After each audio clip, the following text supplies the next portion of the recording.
Aqui, uma turba ímpia de torturadores, com uma sede insaciável de sangue inocente, alimentou, certa vez, seu longo frenesi. Agora, nossa pátria está segura, o antro funéreo foi destruído e a vida e a saúde aparecem onde antes havia morte. Essa é a frase, em latim, que abre o conto O Poço e o Pêndulo, lançado por Edgar Allan Poe em 1862. Um homem, por alguma razão desconhecida, estava sendo julgado pelo Tribunal da Inquisição e, após considerado culpado, o homem passa por um momento de reafirmação pessoal, onde Poe mostra uma das suas características já bem marcantes, as grandes descrições, no caso, a descrição de um desmaio. Eu desmaiara, mas não posso dizer que perdera toda a consciência. O pouco que restara, não tentarei definir ou até mesmo descrever, porém, nem tudo estava perdido. No mais profundo sono, não, em um delírio, não, durante o desmaio, não, na morte, não, nem mesmo no túmulo tudo está perdido, senão, não é mortalidade para o ser humano. O protagonista, após ser considerado culpado por um júri, onde ele narra que os homens são grandes homens mais velhos, com túnicas pretas e figuras reverentes, ele até cita que, em determinado momento, aparecem algumas figuras como anjos, figuras vestidas de branco, mas não eram anjos, ele não estava livre.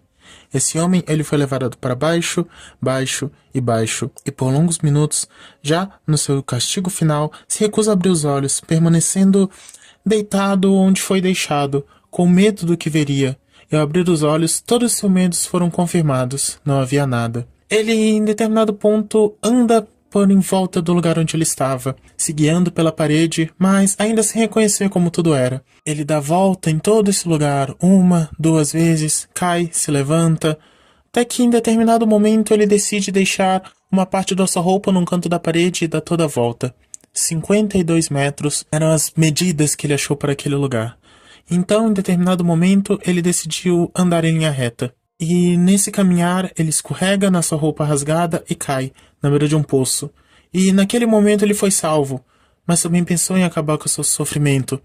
Porém, ele era um homem covarde. Não queria fazer aquilo, não queria desistir. Naquele momento, ele dorme e depois acorda. E ao acordar, ele tem ao seu lado pão e água. Era uma jarra grande de água, mas havia tanta sede que ele acaba com ela em um gole. Porém, essa água parecia estar envenenada ou com alguma coisa que o faz desmaiar. Pois isso ele acorda, e a sua prisão estava finalmente iluminada, e nisso ele pôde a ver por completo. Enxerguei tudo isso difusamente e com muito esforço, pois minha situação mudara muito enquanto dormia. Agora estava deitado de costas, totalmente esticado, em uma espécie de estrutura de baixa de madeira, e ela estava amarrada com força, por uma longa faixa semelhante a uma sobrecilha. Fazia várias voltas sobre meus membros e corpo, deixando livre apenas minha cabeça e meu braço esquerdo, com o qual podia até certo ponto, após muito esforço, pegar comida de uma vasilha de barro que estava ao meu lado no chão. Vi, para meu horror, que a jarra fora removida. Dessa vez, a sua condição era diferente. Ele estava preso naquela mesa, e acima de si havia um pêndulo. Olhando para cima, examinei o teto da minha prisão. Tinha uma altura de uns 10 a 12 metros, e fora construído de forma bastante semelhante às paredes. Em um de seus painéis, uma figura singular prendeu minha completa atenção. Era uma pintura do tempo, como costuma ser representado, exceto que no lugar de uma foice, segurava aquilo que, à primeira vista, pensei ser a imagem de um enorme pêndulo, como se vê em relógios antigos. Contudo, havia na aparência daquela máquina que fez-me examiná-la com mais atenção. Ao olhar para cima, diretamente para ela, pensei tê-la visto se mexer. E ele realmente não estava errado. O homem acabou se distraindo com alguns ratos que tinham em volta que tentavam roubar sua comida, mas quando ele voltou a atenção para o pêndulo novamente, percebeu que havia uma lâmina e que o pêndulo estava a 1 metro mais perto dele. O pêndulo era como uma segunda tentativa, já que ele não caiu no poço, que deveria morrer de outra forma. Dias se passaram, pode ter sido dias, antes que ele balançasse tão perto de mim, a ponto de abanar-me com seu hálito acre. O odor do aço afiado entrava à força em minhas narinas. Rezei, cansei os céus com minhas preces para que descesse mais rápido. Entrei num frenesi de loucura e tentei forçar meu corpo para cima, de encontro à oscilação da medonha cimitarra. E então, em dado momento, o pêndulo voltou a subir, angustiando cada vez mais aquele prisioneiro que já Queria morrer, mas queria viver e não sabia quando aconteceria.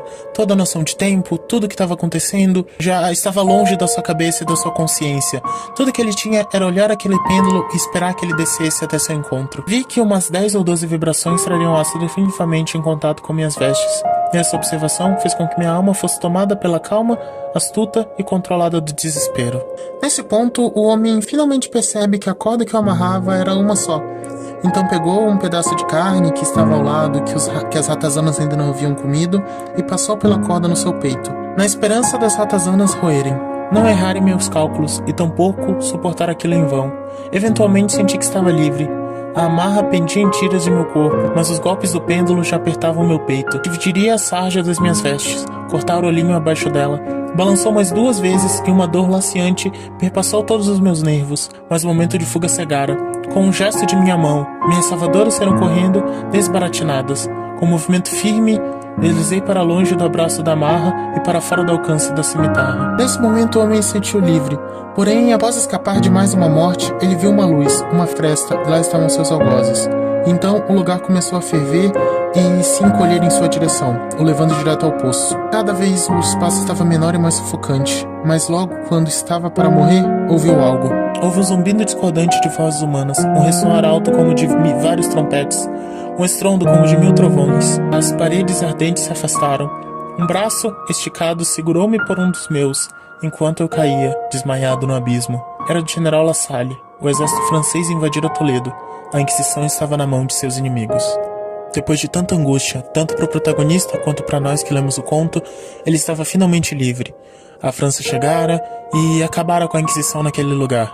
O homem poderia viver sua vida, mas o que restava para ele realmente? Ele passou tanto tempo lá, dias, semanas, meses, não sabemos. Talvez algumas horas, certamente não. Mas o mundo não era mais o mesmo, ele não era mais o mesmo. Como seria a vida daquele homem depois de tanto tempo ali? Ele não via mais a luz do dia, ele não conhecia mais as pessoas, talvez a sua mente estivesse perturbada. Bom, nunca saberemos o que aconteceu com ele, apenas que, de certa forma, ele sobreviveu.